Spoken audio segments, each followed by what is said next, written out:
The Disciplines Essential in the Spiritual Aspirant, Part 15, Sri Muruganar, translated and presented by Robert Butler.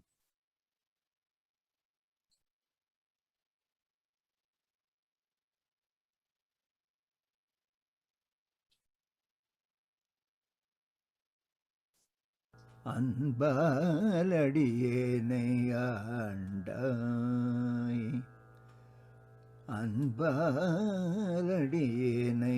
ஆண்டாய், அடிநாயேன் வன்பாறையான மனம் கசிந்தே, இன்பாக அம்புவில் ஆலி போல் அன்பாம் சிவபதத்து அவ்வன்புமயமாக அருள்,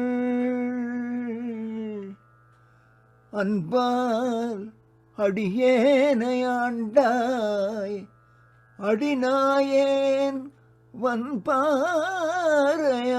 மனம் கசிந்தே, இன்பாக அம்புவில் ஆலி போல் அன்பாம் சிவபதத்து அவ்வன்புமயமாக அருள், சிவபதத்து அவ்வன்புமயமாக அருள்.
Hard mind may in bliss dissolve, like a hailstone that upon the ocean falls, and at Lord Siva's loving feet become love's very form.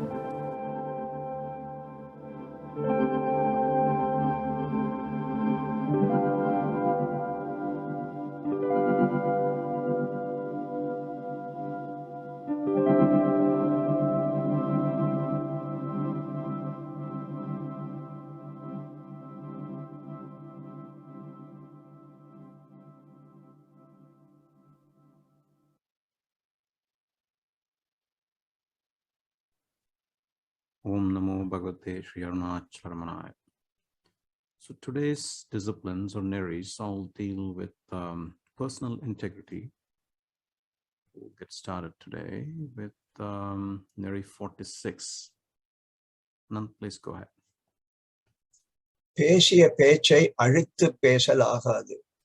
உயிர்க்கே ஊறு நேர்வதாயினும் சொன்ன சொல்லை பாதுகாத்து ஒழுகல் வேண்டும். எதனையும் இருகால் ஆராய்ந்த பின்பே ஒரு கால் பேசும் பயிற்சி பெற்றால் அன்றி அவ்வாறு கடைப்பிடித்து ஒழுகல் எவரானும் இயல்வது அன்று. Can I go and read 48 also? தன்னார் செய்தற்கியலாத காரியத்தை செய்து தருவதாக தாட்சண்யத்தால் வாக்களித்து பின்பு பொய்ப்படலினும் முன்பே தாட்சண்ய பங்க நிகழுமாயினும் அது தன்னால் ஆகாதென்று மறுத்து விடலே அறத்தோடு இயைந்த அறிஞர் தொழிலாக சால்புடைத்தாம். You should not contradict yourself. Even at the rest of your very life, you should behave strictly in accordance with the words you have spoken. However, it is not possible for anyone to behave with such firm resolve regarding anything whatsoever unless they have perfected the practice of saying something once only after thinking it over twice.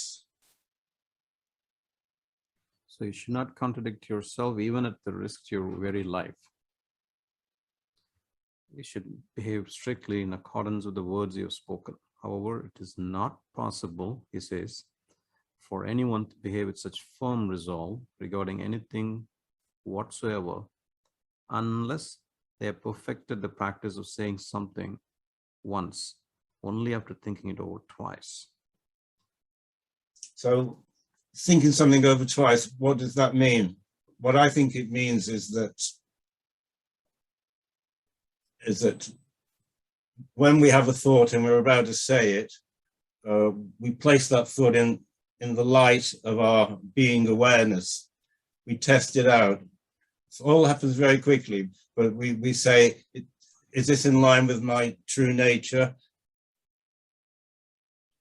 So just before we speak this thought, and if it's not in line with our nature, it's burnt up, it just destroyed, and the thought's gone. And then we've broken that vicious circle of one thought leading to another. Go ahead, Robert. You want to go to Neri 48? Rather than promising as a kindness something they are not able to deliver and then reneging on their promise, the wise will refuse in the first instance, saying that it is not within their power, even at the cost of incurring disgrace on that account.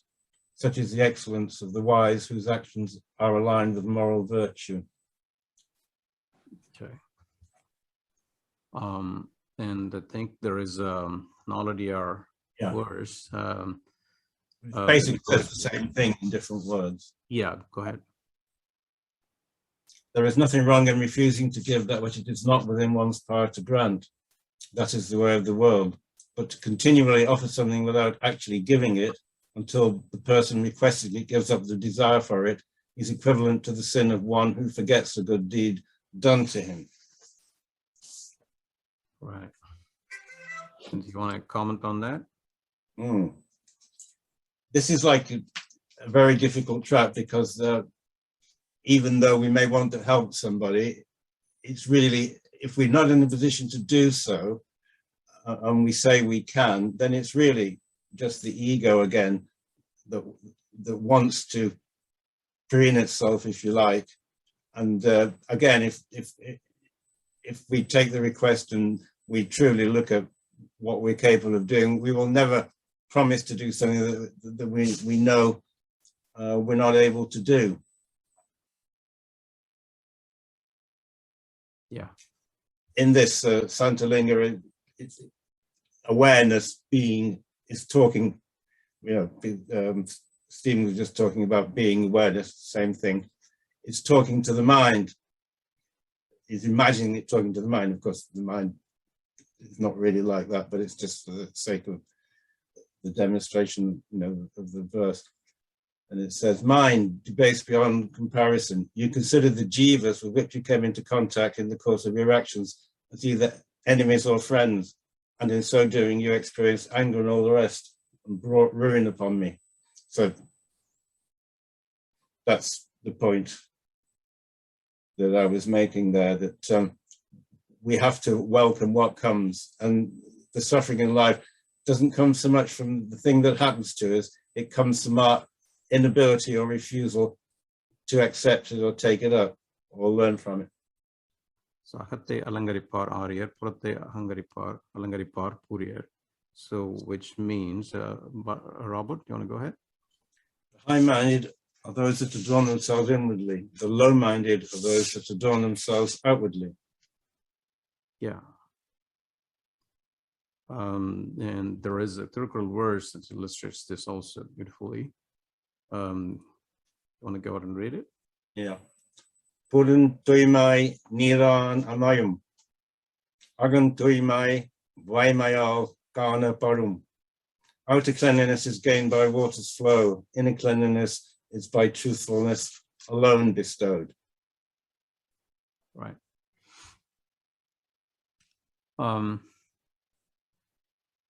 So you want to illustrate this further?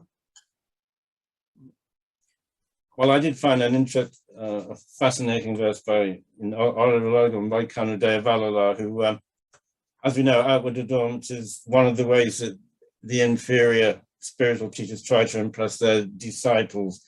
And this is an evocation of a false guru by Kanadeva Valala, verse 142 of Orodivadakam.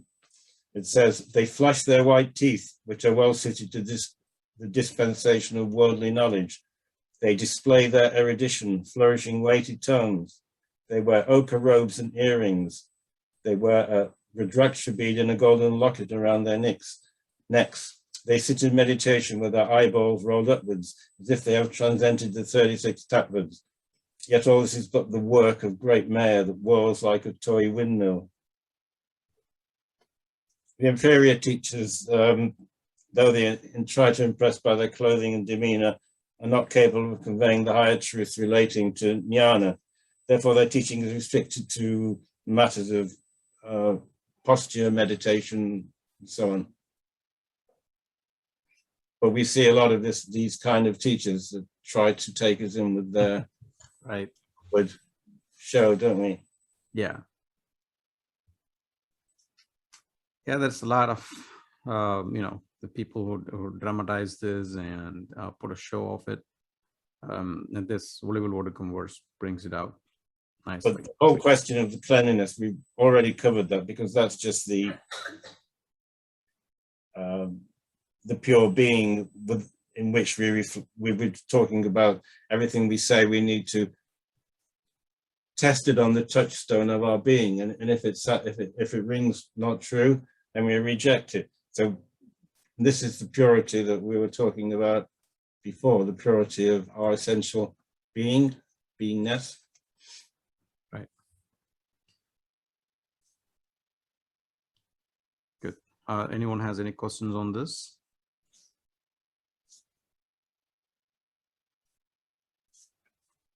Not, we'll go on to the next two Neris. 53 and 60, we'll take it both together, so related topics. Peche viripor karate karapor, and then in Neris 60, Sri Muruganar says, Manam, yeah, go ahead. Manam பண்படுவதன் முன் வாக்கு பண்பட வேண்டும். மனம் பண்படுவதன் முன் வாக்கு பண்பட வேண்டும். Okay. Robert?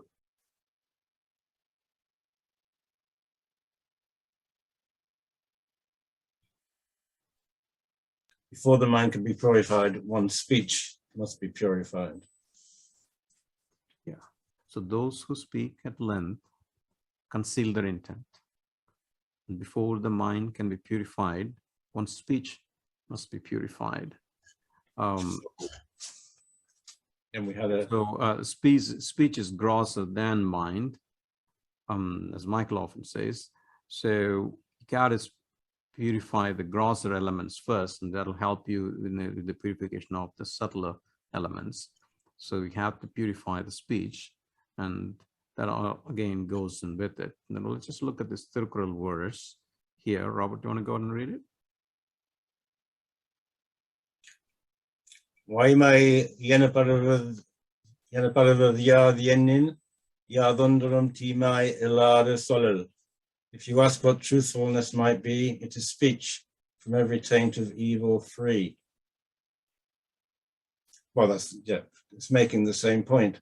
Basically, once we get into the habit of watching our speech, this will feed back to our sort of mental process, and we will not so easily latch on to these Vishaya vasanas, these thoughts which stem basically from all our preconditionings, desires, fears, all those things that we've picked up during the years when we were living like, as it were, in a dream, unaware of what we're doing. And that's what all these vasanas really are.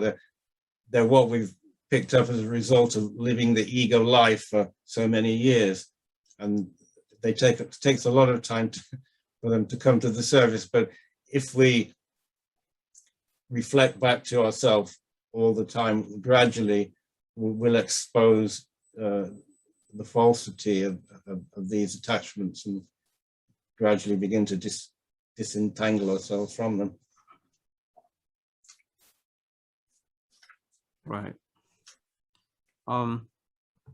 So now let's look at Neri 78. I hope Anand's got fixed his Yeah, error. okay. Go ahead, please.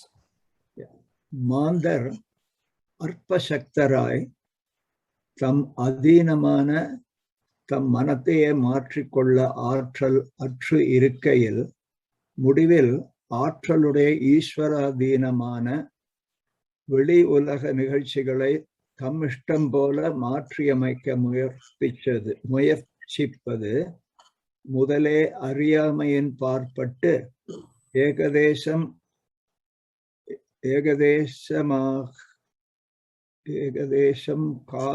காக்கதாலிகமாக ஈஸ்வர நியதியும் அதற்கொத்திருந்தால் ஒழிய பெரும்பாலும் ஏமாற்றத்துக்கிடமாய் வீணாகவே முடிவதாம்.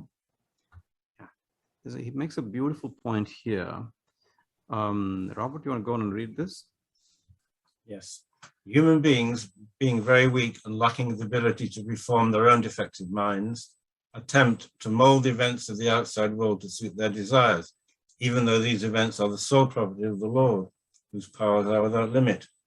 Initially, it may happen that, unknown to them and quite by accident, the will of the Lord and their own desires coincide, like the crow and the palmyra tree, the story in which the palmyra fruit happens to fall just as the crow alights on it.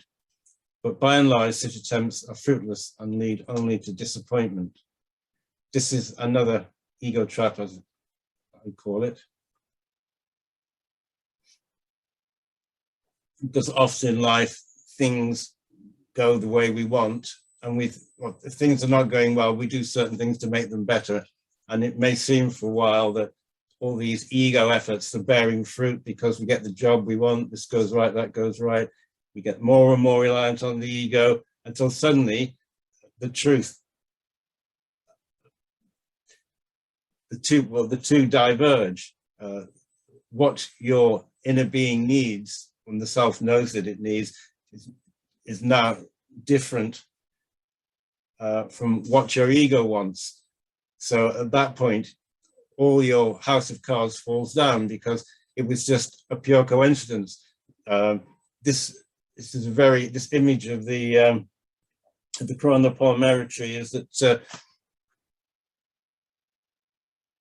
a crow lands on a palmyra tree and there's a ripe fruit which just happens to fall at the same time.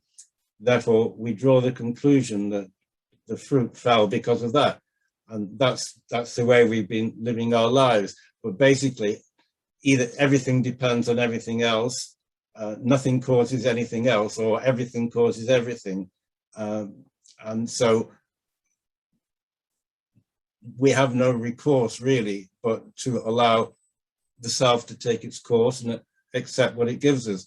But this Neri shows us that we can go a long time feeling that we've won the game, that we've triumphed. You know, it's all rubbish what they say about, you know, I can do this with my own efforts, my own mind. And Muruganar is saying that, yes, that could happen for quite a while, but eventually you'll be frustrated and it will all come to nothing. Right.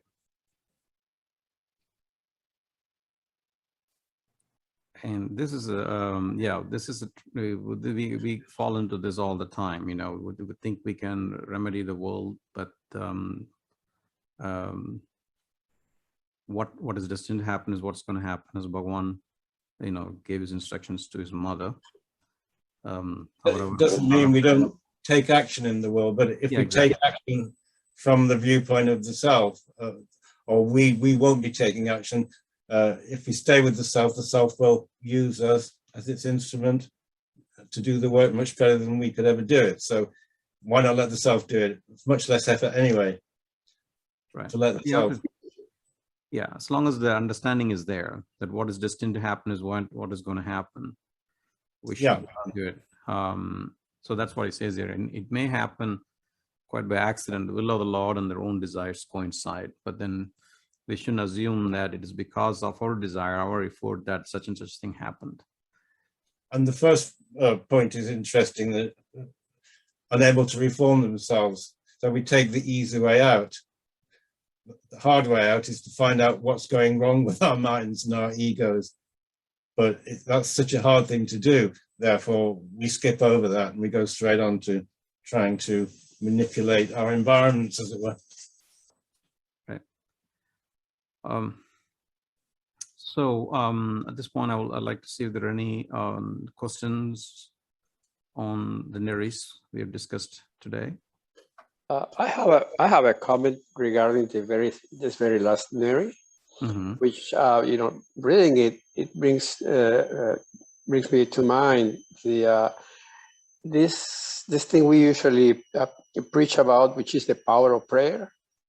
And I think we are deluding ourselves with that when, for example, somebody's sick and then everybody starts praying for the well-being of that person gets better and everybody says, you see, that's the power of prayer.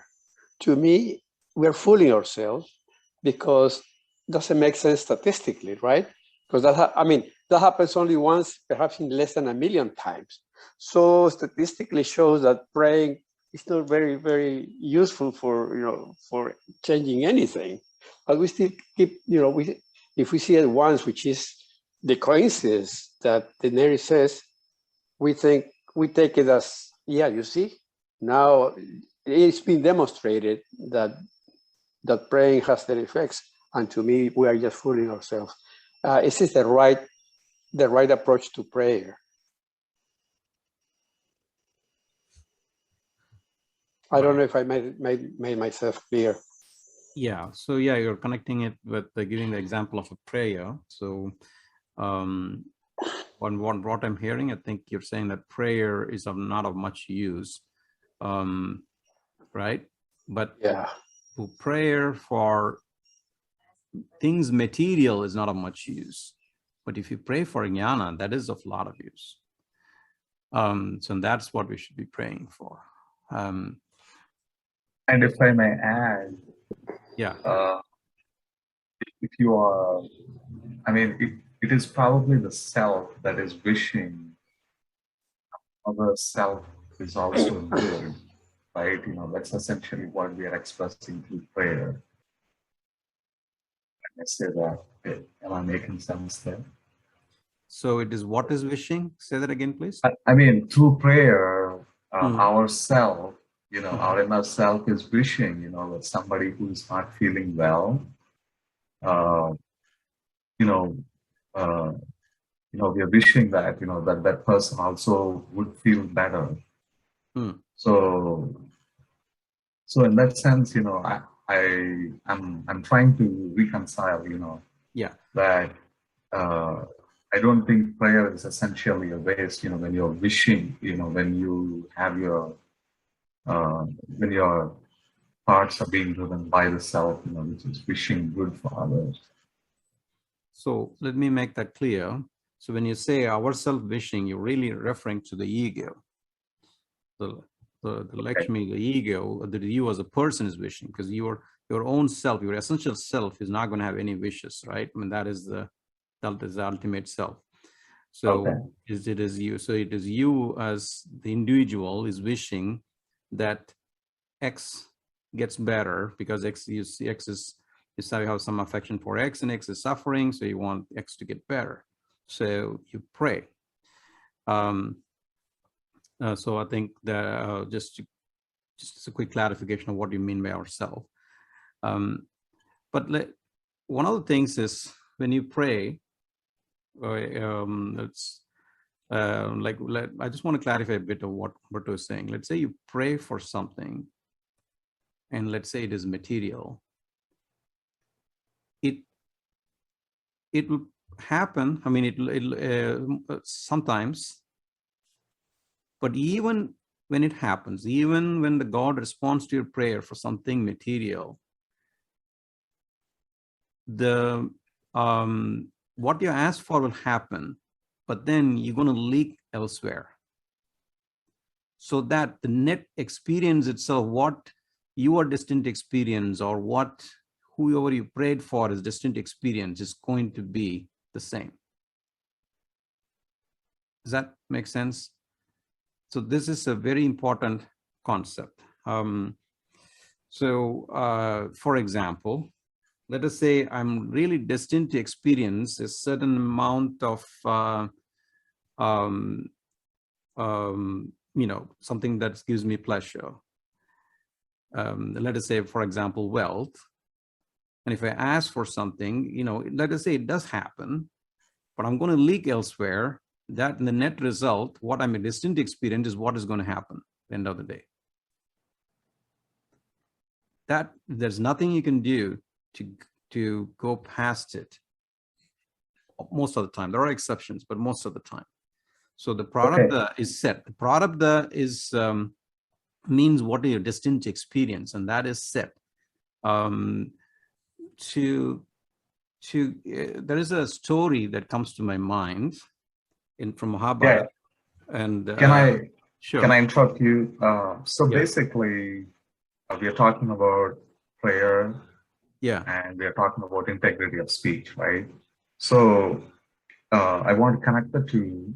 And when somebody says, they're not feeling well, like the gentleman from last week, it's Manor.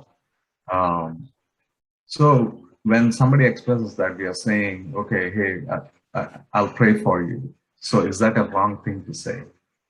No, you try it. You keep on, okay. Right. You try, because we don't know what is destined and what is not. So you just do whatever you think is right. It is ethically correct. You just do whatever you're supposed to do. Right.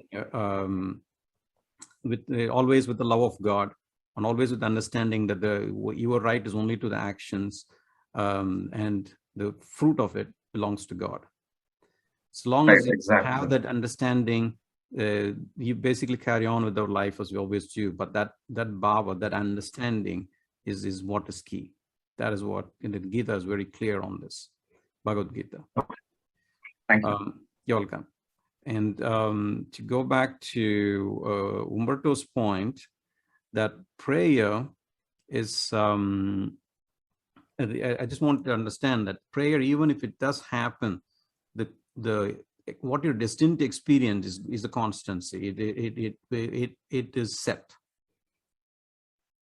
So, and I just wanted to close with that example from Mahabharata, where Jayadratha is praying to Lord Shiva because he really wants to take revenge against all the 5 Pandava brothers, and he keeps on meditating. And even though he's an evil person with an evil intent, but he keeps on meditating to Shiva. And then Lord Shiva responds when Parvati asks him, are you going to give him what he's asking for? And Shiva says, yes, I have to. But then he has his way of working it out, even though he gives him what he's asking for, it's only for a set period of time. And the end result, which is the death of Jayadratha, happens anyway. So this is a very important, over a period, I'm stressing, taking some time to stress this, because I realized that asking for material things is pretty much a waste. We're better off refraining from it, because if you're asking for $100, God may give it to you, but you're going to leak it elsewhere. So the end result is that there's net gain, no net gain. And that is what I'm trying to say. Instead of praying for an outcome or an object, what I pray for is the strength to be with the plan. Mm-hmm. The plan is going to be the plan. And as I'm a human, I want to pray for the strength to be with the plan. And that gives me some space to not be attached to an outcome or an object. Right. So that's what we discussed in a session, a couple of sessions ago, I believe. Right. The way to pray is to ask for the strength to deal with what is going to happen to you. That's what you pray for. And I still like sound. Right. Thank you. And with that, we will conclude